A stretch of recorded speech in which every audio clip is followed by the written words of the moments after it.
어차피 그게 중요한 게 아니니까, 그치? 뭐 그것만 떨어지면 그거를 보충하겠는데 지금 다 떨어지면 어차피 뭐 이게 뭔 컨셉이지 싶은 컨셉인가?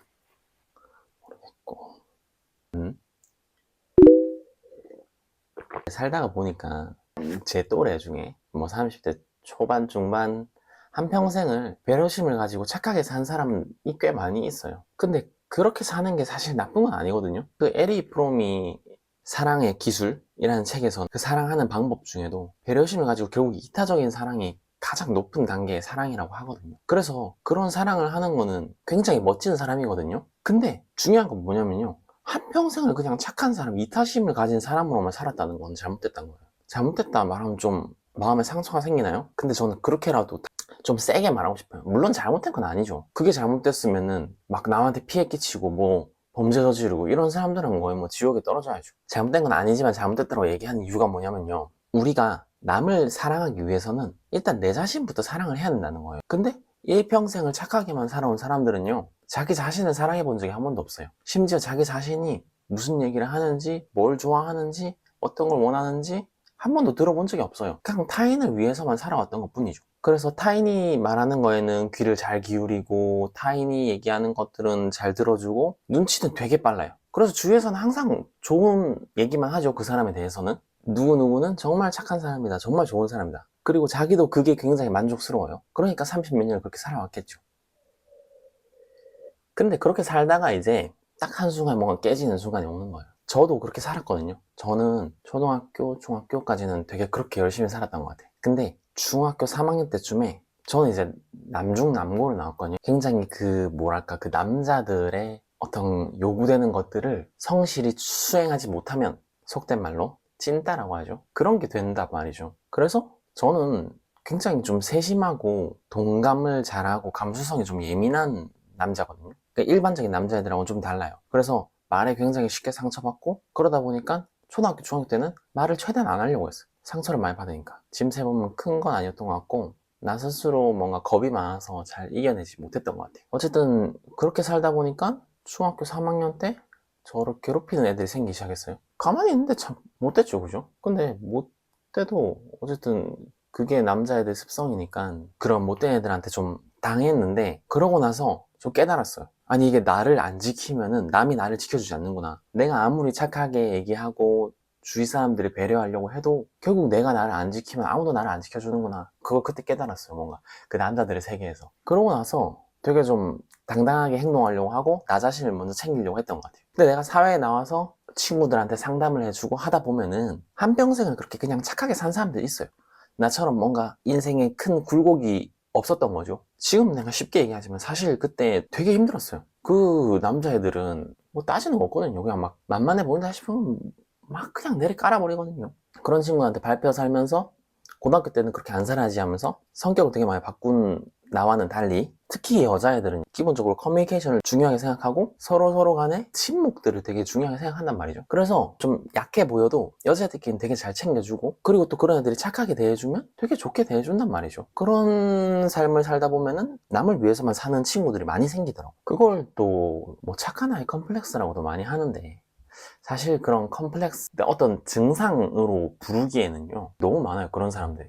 특히 대한민국 사회 같은 어떤 굉장히 자본주의적인 사회지만 이런 친족 사회에서 발전된 사회에서는요, 특히 상대방, 나와 어떤 같은 직장, 같은 학교를 다니는 사람들에게 굉장히 높은 단계의 친밀감을 유도해요. 그러니까 친족 사회다 보니까 어느 정도 약간 가족 같은 걸 요구한단 말이죠. 그래서 외국에서 되게 우리나라에게 신기하게 생각하는 문화가 뭐냐면은, 뭐 여자애가 선배, 나이 많은 사람에게 오빠 이렇게 부르는 거, 아니면 내가 뭐 나이 많은 형, 누나 이렇게 부르는 게 외국에서는 되게 신기하대요. 뭐 거기는 이름을 부르는 문화니까 해서일 수도 있지만 사실 그게 친족 사회의 여파라는 거죠. 우리는 가족이 아닌 사람에게도 어느 정도의 친밀감이 생기면 가족처럼 불러요. 그러다 보니 그 사람들도 나를 가족처럼 대하게 되는 거죠. 어쨌든 이런 사회에 살다 보면은 특히나 그런 착한 아이 컴플렉스가 많이 생기게 되는데, 그렇게 착한 아이가 되길 결심했던 사람들은 아주 어렸을 때부터 선생님, 부모, 그리고 친구, 선배, 후배, 그런 사람들에게 좋은 자녀, 좋은 학생, 좋은 친구가 되기 위해서 이기심이란 걸 배울 생각조차 못하게 된단 말이죠. 그리고 그렇게 자라나는 사람들이 타인에 대한 무조건적인 배려와 자기 희생적인 정신들을 갖게 된단 말이에요. 근데 사실 뭐 그렇게 살아도 좋긴 해요. 왜냐면은 인간은 사회적 동물이고 어쨌든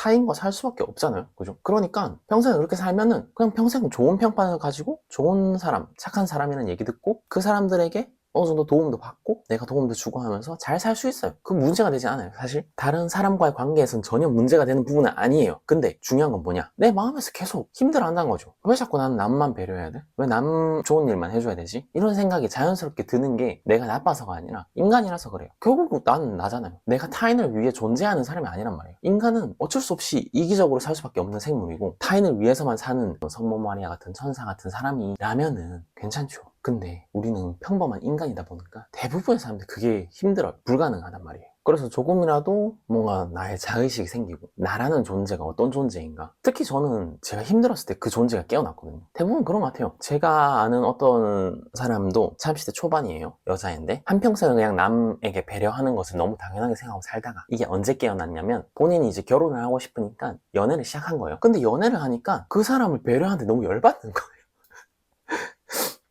그게 왜 그런 심리가 생기는지 모르는데 이상하게 열받는데요. 그 사람이 친구랑 놀러 다니고 나를 배려 안 하고 나를 먼저 만날 생각 안 하고 자기 친구들 먼저 만나러 다니는 게 너무 열받는데요. 그때 자의식이 깨어난 거예요. 그지? 그 전부터 그 친구한테 계속 너 자신을 먼저 챙기라, 너 자신과 먼저 대화를 나눠라, 이런 얘기들을 많이 상담을 해줬단 말이에요. 그때는 하나도 눈치채지 못하고 있다가 연애를 하면서 깨어난 거예요. 근데 이게 뭐 사람마다 다 다른 것 같아요. 그게 깨어나는 순간이 있는 것 같은데 어쨌든 깨어난단 말이에요. 내가 하고 싶은 말을. 그게 깨어나니까 웬만하면 일단 나 자신을 먼저 챙기는 게 맞는 것 같아요. 나는. 제가 최근에 읽은 책이 있는데 모든 관계는 심리학으로 풀린다. 류혜인이라는 분이 지은 책이에요. 심리학에 대해 쉽게 얘기해줘서 여러분도 한번 읽어보시는 거 추천드려요. 여기에 맨 첫 번째 나오는 게 착한 사람, 증후군, 법칙, 타인보다 나를 먼저 사랑하라 라는 얘기가 있어요. 여기서도 저랑 얘기한 거랑 되게 비슷한 얘기가 나오더라고요. 그래서 이 류혜인 작가님이 얘기해 주시는 나를 지키기 위한 거절하기 연습 4단계에 대해서 간단하게 제가 얘기해 드릴게요. 1단계, 생각해 볼게 라는 말로 잠시 물러나기. 타인을 위해 사는 사람들은 타인을 생각해 볼게 라는 거는 되게 익숙해. 근데 나의 스케줄, 나의 상황에 대해서 생각해 볼게, 이건 되게 어렵단 말이죠. 그래서 그런 생각하기 연습을 해보는 거. 그리고 2단계, 거절 가능한 뇌 만들기. 착한 게 너무 몸에 배어버리면 거절하는 것 자체가 나라는 존재에 대한 부정이 되어버려. 그러니까 나는 무조건 수용해주고 무조건 배려해주고 무조건 잘해주는 게 나의 정체성이라고 생각해버린단 말이죠. 사실 그런 정체성은 없어요. 무조건 잘해주는 사람이 어디 있어요. 당연히 인간이라는 거는 너무나도 다양하고 너무나도 제각각이어서 내가 좋은 게 이 사람을 싫을 수 있고 이 사람이 좋은 게 나는 싫을 수도 있어요. 그건 너무 당연한 거예요. 그래서 무조건적으로 좋은 사람은 없어요. 근데 착한 사람들은 그게 정체성이라고 생각한단 말이죠. 그러니까 이제 거절 가능한 내 만들기라고 얘기해 주신 건 뭐냐면 내가 그런 사람이 아니라는 거를 계속 연습을 해란 말이에요. 이건 솔직히 연습이 필요한 단계예요. 그리고 3단계, 거절의 이유 고민하지 않기. 여기서 재밌는 실험 하나를 하는데 유명한 실험이죠. 하버드 대학의 블랑크 교수가 진행한 실험인데 옛날에는 이제 인쇄소 같은 게 있었잖아요. 그래서 인쇄를 이제 한 명씩 진행을 하는데 그 줄의 중간에 새치기처럼 이제 끼어들기를 하면서 내가 이제 끼어든 사람에게 죄송한데 제가 먼저 해도 될까요? 이런 얘기를 한단 말이에요. 근데 여기서 그냥 제가 먼저 해도 될까요? 라고 얘기하는 것보다 이유를 들어서 얘기하면은 훨씬 비켜줄 확률이 올라간다는 거죠. 그것은 사실 당연해요. 근데 여기서 중요한 건 뭐냐면 그 이유가 정말 희한한 이유여도 사람들이 이제 수용을 해준단 말이죠. 죄송한데 제가 먼저 해도 될까요? 왜냐면 제가 지금 먼저 해야 될 상황이거든요. 라고 얘기하면은 예 먼저 하세요 하고 비켜준단 말이죠. 내가 이 비켜주는 사람에게 필요한 것은 내가 비켜줘야 되는 이유일 뿐이에요. 그러니까 다른 심리학 책에서 나왔는데 인간은 정의로운 거를 굉장히 중요시 여기는 동물이라는 거예요. 그래서 어떤 심리 게임을 했을 때 내가 어느 정도 이득을 볼 수 있어요. 그리고 상대도 이득을 볼 수 있는데 근데 상대가 정의롭지 못한 행동을 하면은 내가 이득을 볼 수 있음에도 불구하고 내가 그 이득을 차단해버리고 안 받는, 돈 더러워서 안 받는다 이러면서 그냥 그 게임을 파기해버린단 말이죠. 그러니까 인간은 그 정도로 정의로운 걸 좋아하는데 그렇기 때문에 이 사람이 새치기를 하는 건 솔직히 정의롭지 못한 행동이잖아요. 그러니까 나에게 이걸 수용해 줄 수 있는 이유를 달라는 거죠. 근데 이 사람이 시덥지 않은 이유를 댄다 한들 어쨌든 이유가 있으면 나는 그거를 수용할 의사가 있다는 게 대부분의 인간들이에요. 그래서 그렇게 제가 꼭 먼저 해야 되거든요. 제가 해야 돼서요. 이렇게 얘기를 하는 것만으로도 사람들 비켜준단 말이에요. 그러니까 착한 사람들은 그걸 알아야 돼요. 나는 그 착한 사람이고 내가 당연히 수용해주는 게 나의 디폴트 값이 내 기본 값이기 때문에 상대를 무조건 배려해줘야 돼가 아니라 내가 이유가 있으면 안 해줘도 되고 그거에 대해서 명확한 이유를 안 대도 된다고. 그냥 그건 너무 인간적으로 당연한 거고 그 이유를 대는 것도 내가 꼭 뭔가 큰 이유가 있어야 안 해주는 게 아니라고요. 내 기분이 안 내키면 안 해주면 돼요. 중요한 것은 내 기분이고 내 상황이고 그 다음에 타인의 상황, 타인의 기분, 타인의 어떤 것들 그런 것들을 그 다음 순위로 배려를 해야 된단 말이에요. 그래서 세 번째가 거절의 이유 고민하지 않기. 네 번째가 결정의 장점에 주목하기. 거절을 다 했으면 거절을 하고 나서의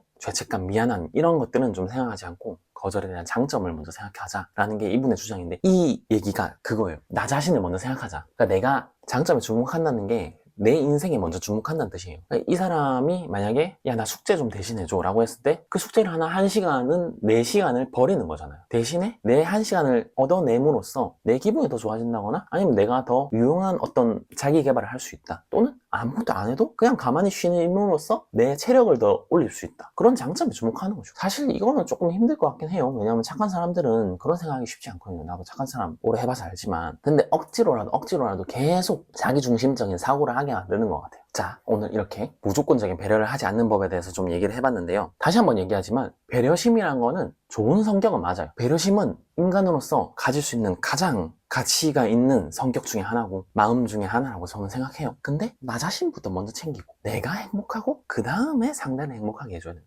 그러니까 이런 것들을 꼭 기억했으면 좋겠고 저는 그래서 아까 말했던 그 남자친구한테 열받았던 그 친구에게 옛날에 상담을 해줄 때 꼭 그런 얘기들을 많이 했어요. 너가 그렇게 배려심을 많이 가지고 그렇게 좋은 사람이면서 항상 네 주위에 있고 항상 네가 보살펴줘야 되고 항상 너랑 가깝게 지내고 제일 아껴줘야 될 그 사람은 왜 안 챙기냐? 그 사람이 누군데? 그 사람이 너야. 너 자신부터 배려심을 가지고 챙기라고. 그 다음에 다른 사람들을 챙기라고. 그런 얘기를 많이 해줬거든요. 정말 그게 그때 내가 중학교 때 깨달았던 거예요. 그 주변에 있는 수많은 사람 중에 막상 내가 힘들고 막상 내가 외롭고 막상 내가 어려움 공경에 빠졌을 때 도와줄 수 있는 사람은 나밖에 없더라고. 그러면 가장 중요한 사람 누구예요? 결국 나예요. 가족은 뭐 아니면 정말 좋은 친구들은 최대한 나를 많이 아껴주죠. 그 주위에 있는 수많은 일반적인 사람들보다는 훨씬 나를 아껴주죠. 근데 나만큼은 아니에요. 그러니까 내가 가장 중요하니까 내가 가장 사랑받아야 하는 존재고 내가 가장 스스로를 아껴줘야 되는 존재인 거예요.